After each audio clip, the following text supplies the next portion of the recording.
I saw a video on one of the Army's pages where you were throwing a grenade. I don't remember what year this was. Might have been It was October of 2020. October of 2020. Okay, yeah. So Corporal Wilson was throwing a grenade. It's probably this weekend. This weekend, 2 years ago. Wow. It's probably, Whew. yeah. That's kind of wild. So, okay, what led up to that? Like, were you on a course? So I was on DP1, and that's Okay. like, we've been learning how to properly handle and throw grenades. Right. Up until we went to a grenade range in CFB Borden.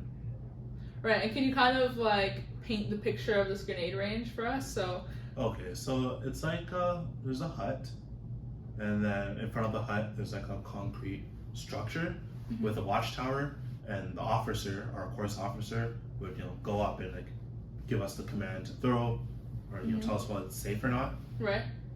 And we were given flak vests. Wow, that's cool. I believe our course staff kind of gave us like a horror story. Like, Oh my gosh. If your straps are not properly done, the grenade could probably slip into your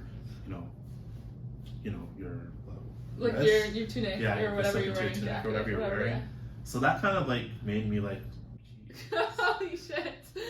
but then when you actually do it, you don't really feel that fear anymore. That kind of happened to us like during like BMQ, when like one of the master corporals is like, if you don't handle it properly, you'll die. Right. It's like, It's like, okay. But then when you actually do it, it's like, okay, whatever. You're shooting a gun or you're throwing a grenade. So nonchalant about it. So now that you're kind of doing it, it's kind of like, oh, whatever. I'm not even afraid of it anymore. Which Right. is, yeah. Okay, so what is it like throwing a grenade? Like, what is the, I guess, the procedure or the motion? Because you kind of throw it over your head like this, right? Yeah. Like- So basically, I believe you're putting the grenade in your dominant hand. You're Okay. checking it over for any deficiencies or whatnot. Right. There's a safety pin. Okay, yeah, that's another common misconception. There's a safety pin that holds everything together.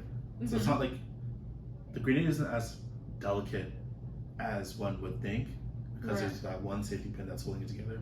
So technically, you're moving the safety pin, and you're actually getting the actual the pin that you used to actually detonate it, Right. toss it, and so you're holding the grenade in your dominant hand, and you have your index finger in your other hand, and you pull the pin, and then your hand probably your dominant hand would be here. Your other hand is basically your aiming hand. Oh. You're throwing it, and then there's like a little like screen, and you can see where the explosion is. Right.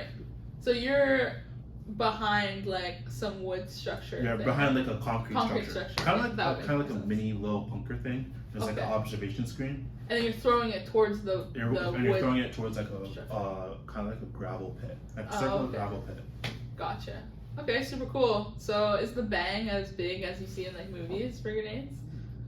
No, it's not as like fiery Or loud or It's like a dull thump, and you can feel it like That's a so couple meters fun. away. So even though like, we're all lining up for our turn to throw it, Right. you constantly feel like a doom, and like that you kind of like shudder a little bit, Wow. even though you're behind like a concrete structure.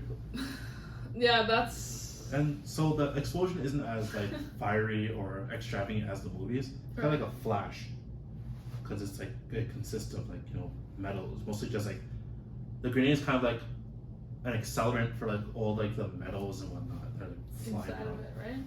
Yeah. Okay. That's so cool. Thanks for that demo. You saw it here first, guys.